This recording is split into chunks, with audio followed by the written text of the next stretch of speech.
એક ઘરમાં 10 જણાનું હરખું નથી હાલતું, 3 ગામનું ભેગું હાલે, ભગવાનની કૃપા છે. ખરેખર જબરજસ્ત કામ કર્યું છે. ને આ વગડામાં બાબુ જંગલમાં મંગલ બાબુ સાધુ કરે, સંતો કરી શકે, બાકી આપણી તાકાત નથી. રામકથા અને એમાં પૂજ્ય વક્તા શ્રી ભવાનીદાસ બાબુ મારે તો બહુ જૂનો નાતો છે. બાપુ હમણાં મને કહેતા હતા, મને કે 30 વર્ષ પહેલા તમે ગાતા હતા ને હું તબલું વગાડતો હતો. ખરેખર આવા સંતોએ જયારે આંગળી પકડી છે ને ત્યારે જ આ સ્ટેજ સુધી અમે પહોંચી ગયા છીએ. માણા બનવા માટે સાધુની જરૂર પડે. સાધુ ન હોય ને તો બાપુ આ દુનિયામાં માણા બની ના કાય. એટલા માટે મહાપુરુષો કહે છે કે સંત ન હોત સંસારમાં તો હળકી જાત બ્રહ્માંડ, જ્ઞાન કેરી લેર છે ઠારત ઠામો ઠામ. જેટલા મહાપુરુષો છે એ બાપુ સંતોના ચરણે જ બોલ્યા છે. કોઈએ નથી કીધું દરબારના ચરણે, ભરવાડના ચરણે. આ જેસલ ને સાસટીઓ ને સધીર ને માલો ને કુંભો ને એકે હામા મળ્યા હારા નહીં. બાપુ આ સાધુ નો પ્રતાપ જોવો તમે. સદગુરુ સિવાય આની ભાન ન થઈ શકે રામ. કારણ કે બધો જાણીતો ડાયરો છે. બાકી અમે જો માણા પીના હોય તો એ પ્રતાપ સાધુ નો છે કે અમને આ કોણ ઓળખે. હું તો નગર ખટારાનો ડ્રાઈવર બાબુ, 19મી કોમ નો કહેવાય ખટારાનો ડ્રાઈવર એટલે. પણ એ કઈક એવી મહાપુરુષોની કૃપા છે, કઈક મારા મા બાપની કમાણી છે, એવા સંતોની કૃપા થઈ છે. ત્યારે રામકથાનું આયોજન છે ને, રામકથા છે ને, રામાયણ છે, એ તો બાબુ એક અદ્ભુત ગ્રંથ બનાવ્યો છે મહાપુરુષોએ. પણ તમને અને મને રામાયણ કઈક કહેતી હોય છે. રામાયણ અને મહાભારત મહાપુરુષોએ બનાવ્યા છે. પણ કેવા દીકરા હોય, કેવા ભાઈઓ હોય, કેવી દીકરી હોય, કેવા મા બાપ હોય, કેવી પત્ની હોય, આ બધું જોવું હોય તો રામાયણમાં જોવો. અને રડેલો ન ખાવું હોય મહાભારતમાં જોવો. બધા ઠેકીને મહાભારતમાં જ પડે છે, નથી દેવું જ કરે છે.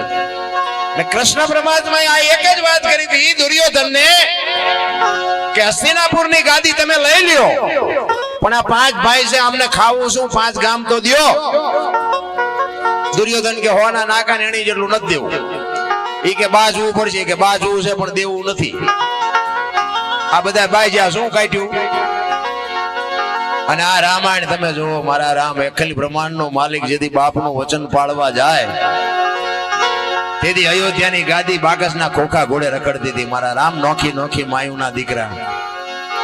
અયોધ્યાની ગાદી એટલે દશરથ તારો દરબાર ઇન્દ્ર જેની આશા કરે તેથી ભાઈઓ વિનાનું ભેકાર કડવું લાગે કાગડા. તમારી અને મારી જે હવેલીઓ છે એમાંથી જો રામ યોજાય એટલે સમજી લેજો બાપુ કાગડા જ ઉડવાના. રામાયણ તો રામાયણ છે ભલામણા. રામચંદ્ર પરમાત્મા વનમાં જાય લક્ષ્મણને ભલામણ કરે, લખન બાપનું ધ્યાન રાખજે, રાજનું ધ્યાન રાખજે, પ્રજાનું ધ્યાન રાખજે.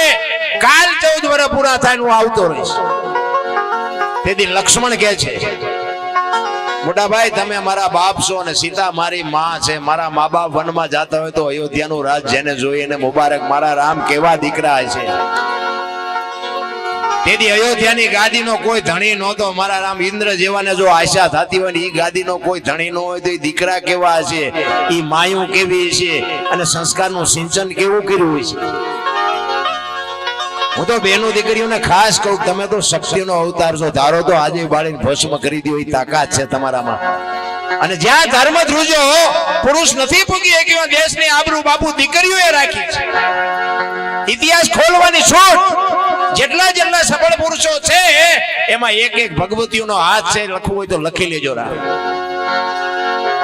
તમે વિચાર કરો, સગાળ સાને ચંગાવતી ન હોત ને તો કોઈ ન ઓળખે. જલારામ ને વીરબાઈ ન હોત તો કોઈ ન ઓળખે.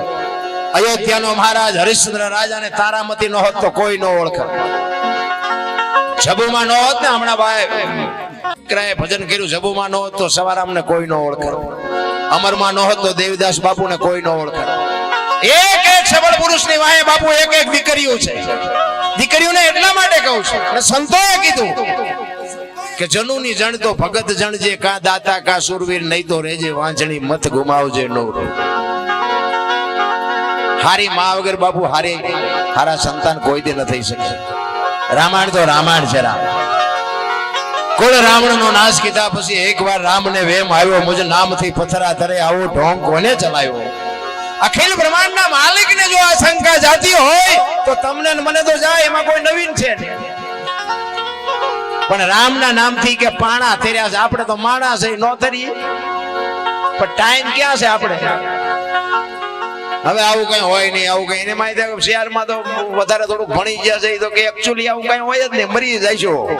એકચ્યુઅલી ના દીકરાઓ જીવ છે ને શિવ માંથી જુદો પડેલો ટુકડો છે, અને જીવને શિવને એક કરવા માટે જરૂર ભજન ની પડે બાપુ. એમ નામ કોઈ દી જીવ ને શિવ એક થઈ ન શકે.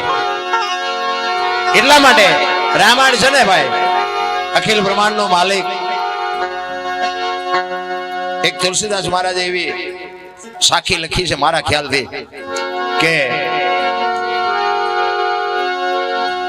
જીવન મરણ, જસ અપજસ, નફો નુકસાન, આ વિધિના વિધાન છે. ક્યારે વશિષ્ઠ મહારાજે ભરત જયારે મોસાળમાંથી આવે અને એને ખબર પડે કે મારી માએ આવું કાર્ય કર્યું અને મારા મોટા ભાઈ વનમાં ગયા, તેથી ભરત રુદન કરે છે.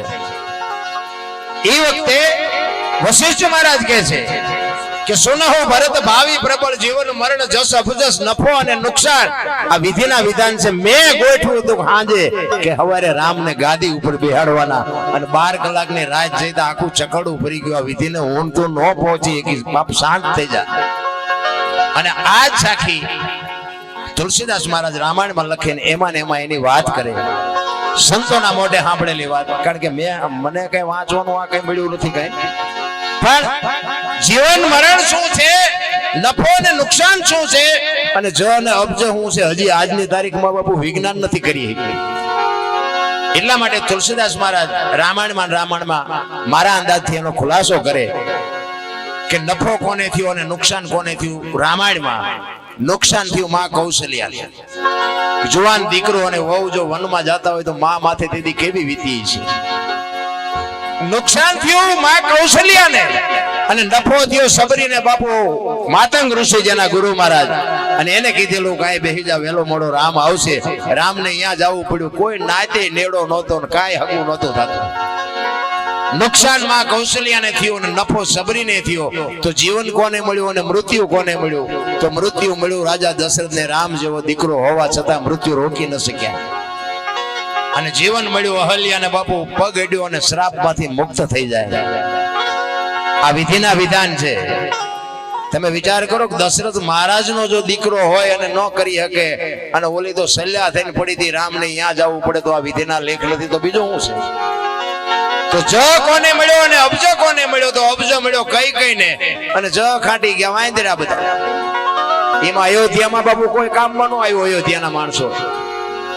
એટલા માટે મહાપુરુષો કહે છે જીવન મરણ, જસ અપજસ, નફો અને નુકસાન આજની તારીખમાં હજી કોઈના હાથમાં આવ્યું નથી. આ એમે આવ્યા છે તમને કોઈક 5 જણા હારાય કે 5 ગાડીઓ દે, આ જજ મળવાનો છે એમને થોડી ખબર છે. તો કોઈ પણ માણસ ધંધો કરે બધા નફા આડું જ કરે છે, બધા નફો ન થાય. તો જીવન શું છે કે આપણે આવ્યા કેવી રીતે કોઈને ખબર હોય કયો, અને કેવી રીતે જવાનું છે ખબર હોય કયો, કોઈને ખબર નથી. એટલા માટે જ આની વાંહે ટીંગાઈ રહેવું પડે છે.